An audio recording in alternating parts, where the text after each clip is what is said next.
Judy Tintinalli is a name that everybody in emergency medicine knows, whether they've met you or not. And it's an iconic name. It's great. And it is so fun, especially for these younger physicians, to hear a little bit about you personally. So that's what I wanted to do in this podcast, is to kind of tell the Judy Tintinalli story. Just give me a little bit of a background of your life, where you came from and how you ended up in emergency medicine. Well, I don't have a super exciting story to tell you, except that my background is something you would not have ever predicted would lead me into sort of this level of notoriety. I grew up in a small town in Michigan, Hamtramck, Michigan, a Polish town. Went to a Polish kindergarten, grade school, high school, and out of that eventually came medical school and my involvement with emergency medicine. Do you still speak Polish? Well, I was raised, or I had a nanny. It was my great aunt who was from Poland and spoke no English. So I have the language fluency of, let's say, a 4-year-old. Milk, butter, food, hot, cold, those kinds of things. But I can get by in Poland with instructions, cabs, those kinds of things. But I certainly can't carry on a conversation. So how did you end up in emergency medicine? I have the story that everyone else does. I was in medical school, and in surgery, we had to do ER rotations in the trauma unit. And on my first night there as a junior medical student, we had an awful lot of trauma. There was a short guy with black hair running around, running the trauma unit. And I had a patient who actually had a laceration of his Achilles tendon. And the short guy with fuzzy black hair said to me, "Yeah, sew it up, put a splint on, have him follow up in my clinic."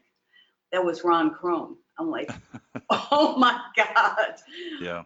I asked him how did I do it. He told me a couple of things. I did it, and then he went on his way. And I think that might have started it, because that incident is certainly stuck in my mind. That's great. That's great. So I hung around receiving hospital, and like everybody who goes into ER medicine, I found private practice very lonely, and also found the ER so exciting and very interesting, and a lot of variety. So I really never considered anything else. But how did you get into the academic side of things? There's a lot of young emergency physicians who would just do anything to be in an academic setting like you did. It was just kind of luck of the draw, right place, right time? Was it something you strove for? Part of that was the luck of the draw, for sure. But at that period of time when we were in medical school, and I went to Wayne State University, you were kind of imbued with the idea that academics in the teaching medical center was where it was at, and people who worked in the private practice setting were different, and they didn't have the same interests and the same kind of thought process about what they did. But it really was wide open at Detroit Receiving, because we were basically well accepted by surgery. I was actually an associate professor when I finished there, because I had done a lot of writing and a lot of other stuff that enabled me to get that academic appointment. So I did fall into that. Academics was wide open at that time, because none of us knew anything. So there was a great need to figure out, first of all, what topics did we have to learn about? And then what were the details that we had to learn about these topics? Now, I will also say, you know, I'm a same generation as Bruce Janiak. He, of course, went to Cincinnati and set up his own program. And I'm like, I've got to have some good certificate training. I think I could have done that at Wayne State, set up something and trained in ER by my bootstraps. But I decided, well, I better get the best training I can. And so I applied to Ann Arbor and got into the internal medicine program there. I got into that program already with 2 kids. I'm still shocked about that whole thing. And as it turned out, as I look back over the years, I was the only woman in the entire general internal medicine program, as well as their fellowships. Wow. It was very strange, but it was, so I've had a lot of luck following me along. And also, I can't say I was overconfident. I didn't come in thinking of bad things or bad outcomes. I just thought I would try, and I guess I had the confidence that I would eventually get what I wanted to do.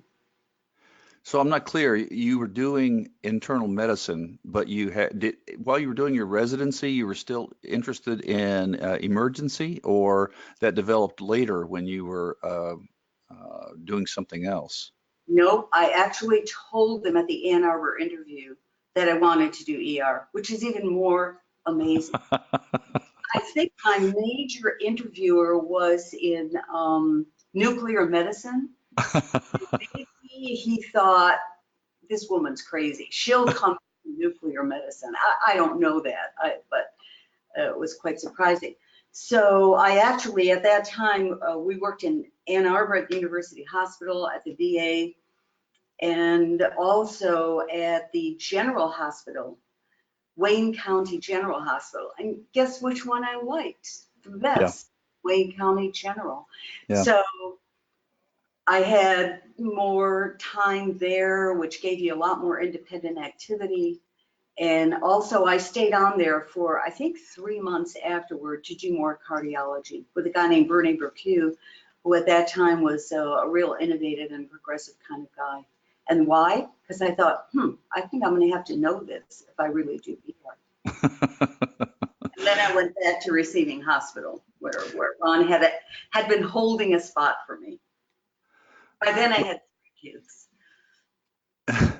Wow, you did have your hands full. I did. Yeah, you really did. You mentioned just in passing, writing and seeing that there needed to be something that was, almost crystallizing for, what you needed to know in emergency medicine. It sounds like you had this idea of a compendium textbook very, very early on. Well, it certainly wasn't my idea. The big and the good thing about emergency medicine was it was such a team approach. Nobody tried to exclude you. Everybody tried to include you into things. And there were a group of really early first generation individuals who put together a list of topics that they thought would be reasonable for emergency physicians to know. And they went through Harrison's internal medicine, they went through Schwartz surgery and OBGYN books and just picked out stuff. And they made questions on topics that they thought were important for emergency medicine. So then they gave me these questions and said, well, you better write a book with the answers. Well, actually, it wasn't even that straightforward. There was an ad in JSIP looking for someone who might want to write the book, put together these questions. And as I'm told, nobody applied. But you need to tell for our younger listeners, you need to tell what JSIP actually is. Oh, so that was the first journal in emergency medicine, the Journal of the American College of Emergency Physicians. That's right. So yeah. After many, many years, we changed the name to Annals. It had to be a lot more sophisticated sounding. Right. And JSIP was also known for having pictures on its covers. At that time, JAMA had pictures on its covers. So the leaders of the journal tried to sort of mimic the other major journal at one of the major journals, which was JAMA. Yeah, having started a publication myself, I know that you start out mimicking other people. You look at the successful publications or whatever it is, and you do what they do, but then you try to step up your game and try to do it better. And I can remember the first issues of JSIP, and they were lame. They were really lame. it was hard to find something that was worth reading in that magazine. But as time went on and as the specialty matured, you can attest to this, and people started putting out more and more really quality research, quality editorial. That magazine, took its place in the pantheon of academic medical journals, and it is incredible today. I mean, I have to say that Annals of Emergency Medicine is a fantastic publication, ranks with any of them, New England Journal included, JAMA, any of those. So it's interesting to see, as you said, in the early phases when you would put out a question, can somebody do this? And nobody responds. And if that happened today, we would literally have thousands of people wanting to jump in and want to do that. So I agree with you. Sometimes it's being at the right place at the right time, just being willing to do it. It was a huge task. It was a huge task. I'd get up every morning before the kids got up and got ready for school and would write. And we were writing it, of course, with ACEP at that time. And air travel was a bit different then than it is now. I would fly up every month to Lansing, Michigan, and that's where we would do more work because it was actually published by ACEP as well. But at any rate, it was a big team approach. There's no question about that. And as we all know today, the complexity and the scope and the depth of what we have to know is enormous. It's not as simple as it was at the beginning. Yeah.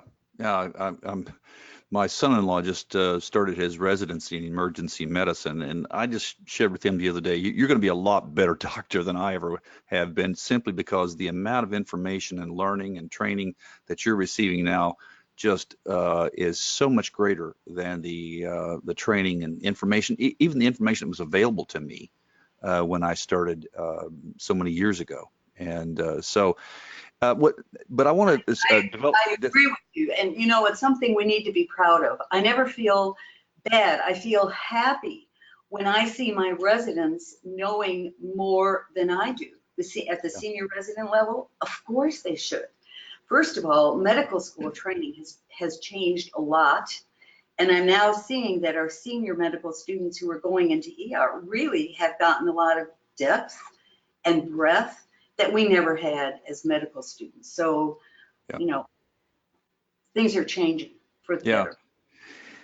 Go back and talk a little bit. Now, you kind of opened the door to writing and answering the questions that were put out there. But what year would you say you started actually compiling the textbook itself?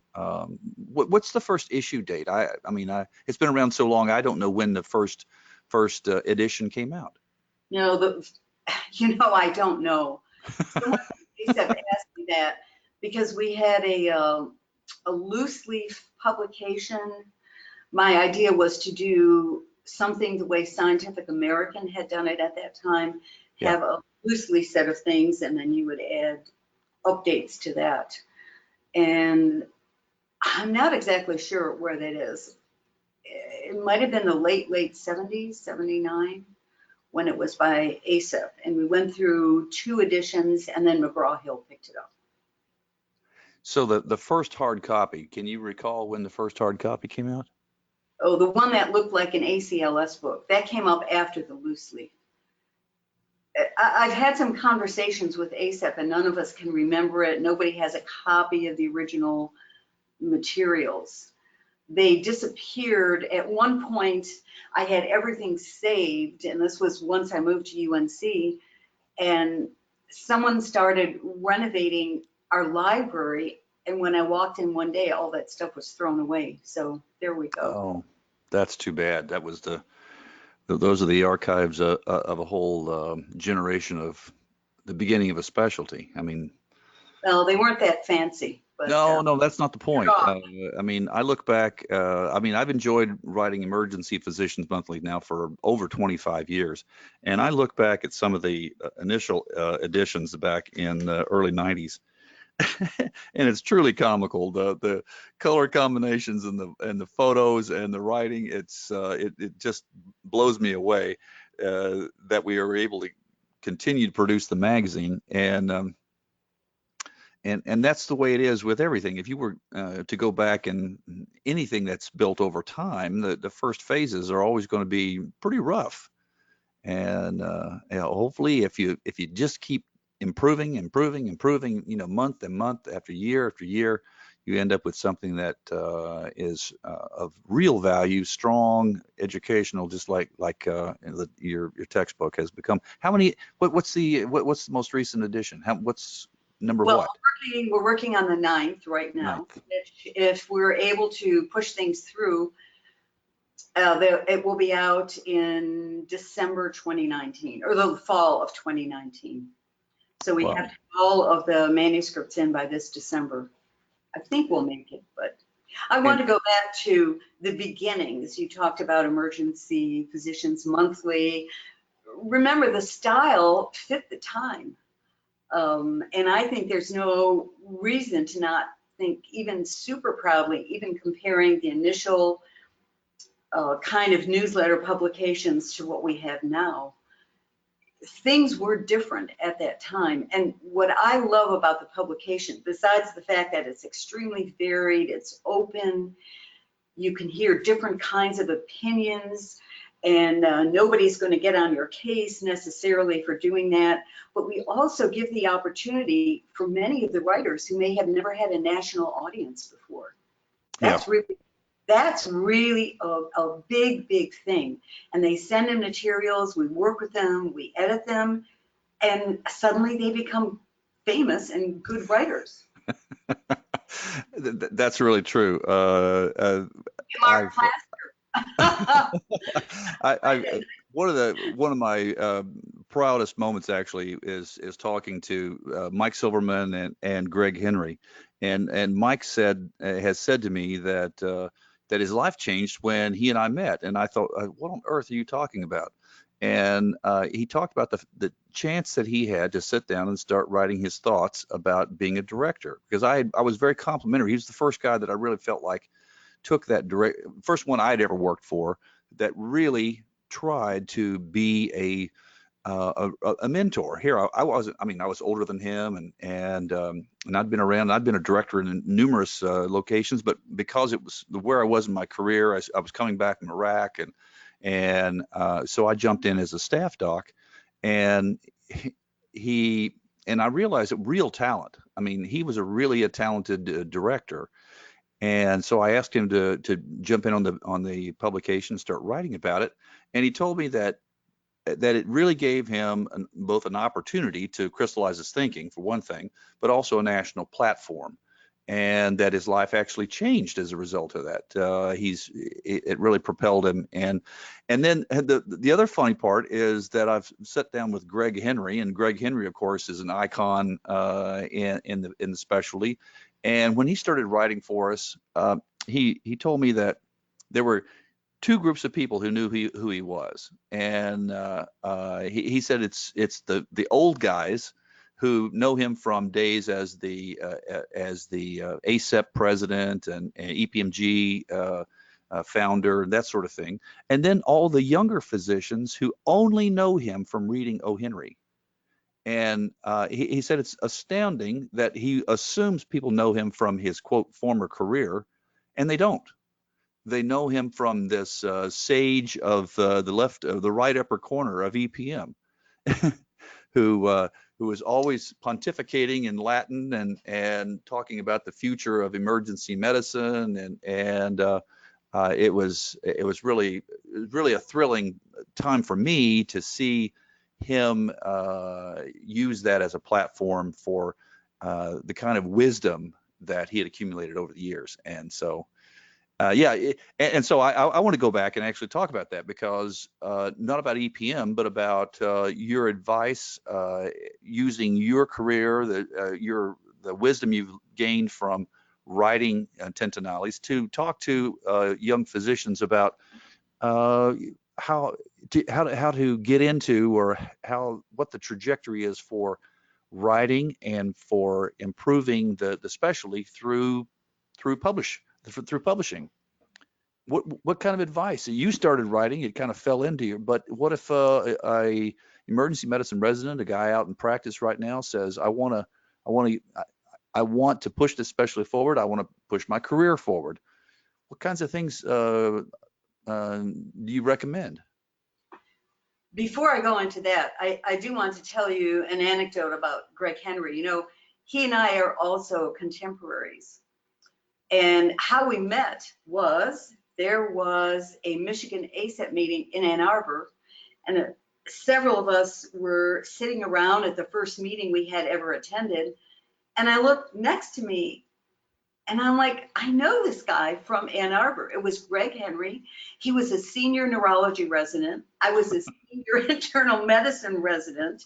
And that is how we first met. And that's continued through our Michigan roots for years and years and years. And then, of course, he went into the community, Bayer Hospital. Now, there's a place that's not academic. All of a sudden, why is he at Bayer Hospital? And it took me time in my own professional career to learn that, you know, the best place for learning and teaching was probably in the community setting. But anyway, going back to young people, we're seeing a different kind of emphasis now and life direction and life goals, I think, in most of our ER residents. And as you know, we recently interviewed Aisha Leifridge and Jillian Schmidt and asked them how it was they became leaders. We published their material in the upcoming Emergency Physicians Monthly. And I think everybody is concerned about the need to continue to develop new leaders, be they writers, be they political leaders, be they committee chairmen in emergency medicine. The finances of medical training have changed a lot, so that there's a lot more loan obligations now. Yeah. Residents are having families very early. They're coming into medicine perhaps as a second career. I think that writing is only one way of helping to get involved in the specialty. I think there's a reason why there are so many blogs that we're finding, blogs and podcasts that we're finding in the media. And they are now the new way, the new opportunity for individuals to express themselves in terms of teaching and learning. And let's not kid ourselves. If you want to learn something, the way you really learn it is to try to teach it to others. So you write about it, you talk about it. Before that, you really don't know the material. So it all sort of fits together with becoming better emergency physicians. You have to give them opportunities to write. You have to give them opportunities to have blogs. You have to comment. You have to, I really try to send short email notes to people who write where I see good things in the media, just to let them know somebody's reading it and it's really good stuff. You mentioned podcast. Obviously, we're in a podcast. It really wasn't until I think that sociologically we started to shift. People spent more time in the car, at the gym, doing a variety, doing a variety of things where they could have earbuds in, and then suddenly it became really a much more viable alternative than somebody sitting down in front of a computer, say. And podcasts, I think, are so personal, like people getting to meet you and hear your story. And I'm going to be talking to others, and we're going to be talking about clinical advances and a variety of things, personal, professional. I have spoken to podcasters, well, I guess what the term would be, who realized that they just started doing something because it was the right thing to do. They wanted to talk about important topics, whether they were clinical or professional, and they turned around and they had thousands and thousands of people listening to it. It shocked them. It was not unlike when I started EPM in 1992. We started throwing this thing out to the space printing it, sending it out, and I literally thought no one was reading it. And especially night shift, I thought, what a rambling, collection of experiences. And then when I found out that people actually they connected with that, it was really a revelation. I think with podcasting, we're going to find the same thing. And I think your advice to young physicians about getting involved in podcasts is a great idea. And I hope that people who hear this podcast and say, I've got an idea, I want to talk to you, will call me or email me, and we can talk about their ideas and what their advances, what they think is important. And who knows, maybe we'll start we'll launch the next generation of emergency medicine experts and key opinion leaders through this podcast. I would love to see that happen. Well, I think the development of podcasts is so interesting. Think about it. 20 years ago, let's say, if we wanted to find new information, we would actually have to go to the library. We would have to Xerox stuff. I mean, it was so archaic. True. But I don't think any of us would have predicted the idea of podcasting. Frankly, we probably owe this all to Apple and the iPhone and the earbuds, and why it's so ubiquitous.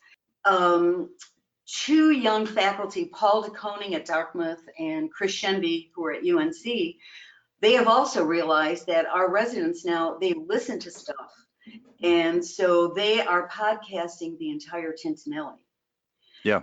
And so we've had several chapters up, and they're going to keep doing it and do updates as we've changed chapters. But you wonder what 5 years from now, what all of this is going to look like. You also wonder how much we can really retain just by listening. Do we really incorporate it or not? I can listen to podcasts while I'm driving. I can listen to music, but that's about it, because I don't concentrate on what I'm listening to. But that is not true of the residents. They tell me no, they learn stuff, they memorize facts. Right. I think so too. I think that reading something must be a different part of the brain than, well, obviously it is a different part of the brain than hearing it. But I think there's an emotional connection with hearing the voice. And you're absolutely right. I think that younger people are learning more through podcasts, through actually hearing it. And I think it's the incorporation of almost emotional learning as well as rational learning. It may be bouncing back and forth. If I could kind of get into the neuroplasticity issues of how we learn things. But yes, it is. It's a very key learning method of the upcoming generation. No doubt about it. It may be more basic and something we should explore a lot. I remember reading the books about the Mongol invasions, and they were an illiterate society. They took over all of Asia. How did they do this? They did this through oral things. They learned songs, and the songs had words that taught them how to go into battle and how to handle themselves. Fascinating. So although we think, reading and writing is really the way to go, it may not be. Listening may help us retain more. Yeah, that's fascinating. Maybe we should put the Tintinelli to music. There we go. Well, there's no doubt that kids learn. I know things, lyrics of songs that I have to go through and really think about rationally in order to pull back. But you can pull up a song without any difficulty. So no, I think that just reinforces the notion that there is a tremendous amount of learning that can take place with podcasts and the voice and hearing a human being speak, and just like what we're doing here. So, and the very fact that it, again, like you say, the iPhone or the phone is so easily accessible at any time that I think that learning is going to take place even faster, which is really, really encouraging to me. I wonder if retention will improve. I have to look so much stuff up now, don't you, Mark? Yeah. I don't want to tell you how much I have to look up. Know all this stuff. But the fact is, I think our neurons are saturated with facts. Well, So, you that know, very well, in that very order well to may be. put some new stuff in, some old stuff has to come out. So, Let's take a few minutes, and I want to. You have kind of done a pivot in your career to international emergency medicine, and you're flying all over the world now. And tell us a little bit about some of the advances you've seen in international emergency medicine. now, if you discuss international emergency medicine, what you usually imagine and what you see are individuals who are working somewhere in Tanzania and Ecuador and Peru and actually hands-on in the playing field in emergency departments. Now, I don't do that because my major jobs have always been working in the ED at my institution, teaching, doing all the other stuff that goes along with it. But a friend of mine in Mexico at a meeting we were just at, it was kind of funny because when he introduced me as the thought leader in emergency medicine. Well, you are. I thought, well, that was kind of cool. And so I may be one of the thought leaders that talks about what emergency medicine is, what it could be, why it's so exciting. And I think individuals personalize me because I'm approachable, because I do the stuff that they do in working. And that's really my international activity. Try to get the fires going Right. and keep those embers really hot. It's just the thing that we've been talking about, the difference between clinical skill learning, which is, something that anybody now, anywhere in the world who can read English or any of the major languages, of course, can learn if you have access to a computer and you can learn. You may not be able to have the hardware. You may not have the latest ultrasound or some of the hardware that we use, but nevertheless, the level of rational learning is there. Oftentimes, what it takes is someone like yourself to come in and give them it. My son calls it vision casting, where you tell them this is what can happen in your country if you take these skills in this organization and you expand it and grow it and cooperate and teach it. And I can see you in that role all over the world. Well, you asked what I have learned and what I've seen internationally. First, what I have seen in the medical schools is about where we were when we all started training. And that is, we learned from clinics, we learned from the in-hospital setting, and God, we had like no idea what was happening in the ED or what we were supposed to do and to learn to make it better there. And that's what I still see, that the medical schools worldwide, now excepting Australasia, the UK, Canada, and the US, but if you look at Europe and Asia, they're still at the point where the medical schools need to learn that they have to be part of the emergency medical care system in order to train people for the future.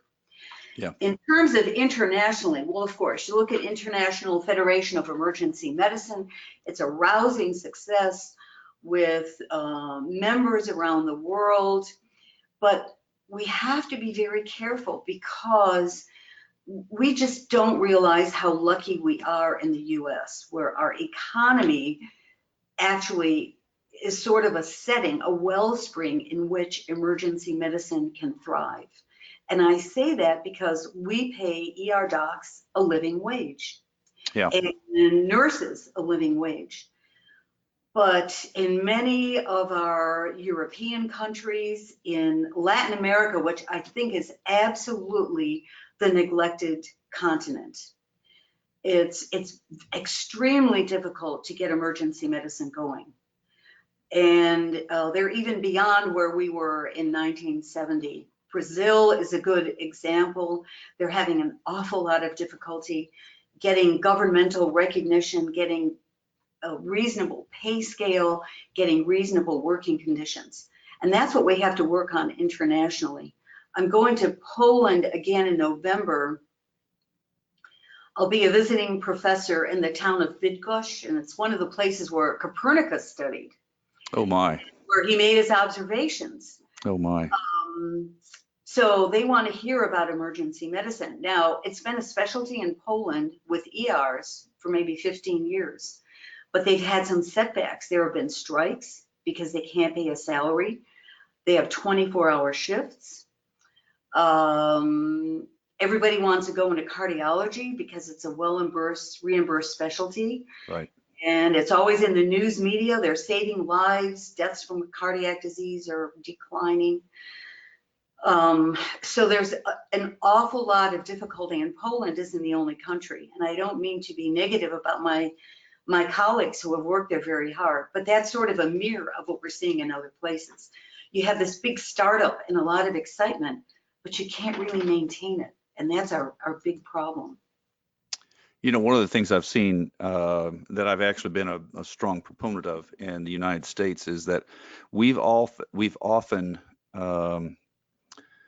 diminished our role as the triage to healthcare. We've said we only want to see the sickest of the sick, and don't bother us with all this other stuff. And I think that obviously that's a huge value to our system, is the cardiac, severe cardiac trauma, that sort of thing. But there's an aspect of what we can do for the healthcare system that makes it work, and that is this triage, the idea of someone getting to the right place and the right person in the right time.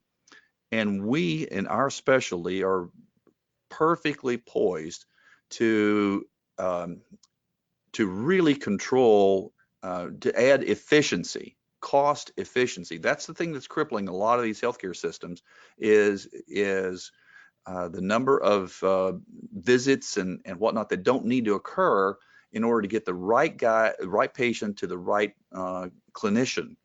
And they need to go through a really good quality triage system. And the only people who can do that are people like us, who have broad-based training and understand where they need to go and how they need to get there.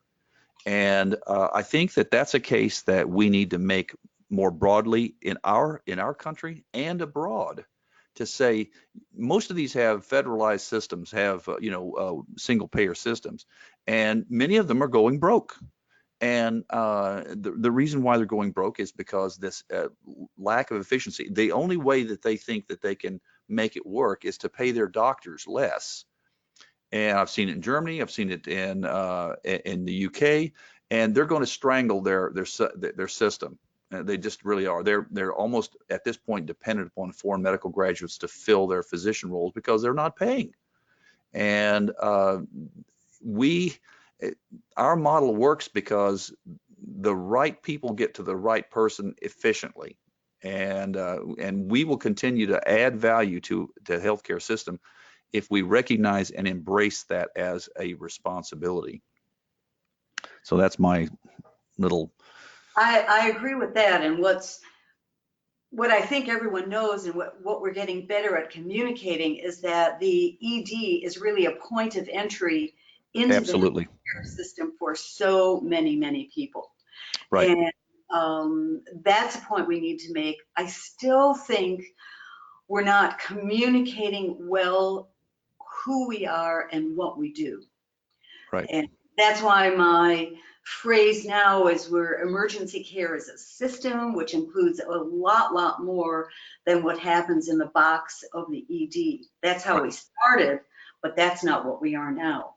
Right. And the system involves medical schools who teach, legislators who support trauma systems, who give money to medical schools, the community that participate in basic life support classes. It's really much larger than how we started. We should all be very proud of that. Yeah. I think that's why there is so much negative stuff, people know we could take over the whole system. And we're starting to do that because we're great managers. We're Yeah. the only population-based specialty. Hmm. And so we can run big things better than anybody else. Right. Well, Judy, I have to cut this off. We've been talking for about 45 minutes, and I'm just now getting to where I want to really talk to you more about this. So we'll schedule another time to talk about population-based emergency medicine opportunities for that aspect of emergency care, and we'll take that up at a later date. Thank you so much. I think you're an inspiration to all of us, especially to the younger physicians who know you only by your last name. And I hope now that it'll be Judy rather than just Tintinalli. So thank you very much. Thanks, Mark. Bye. Take care. Bye-bye.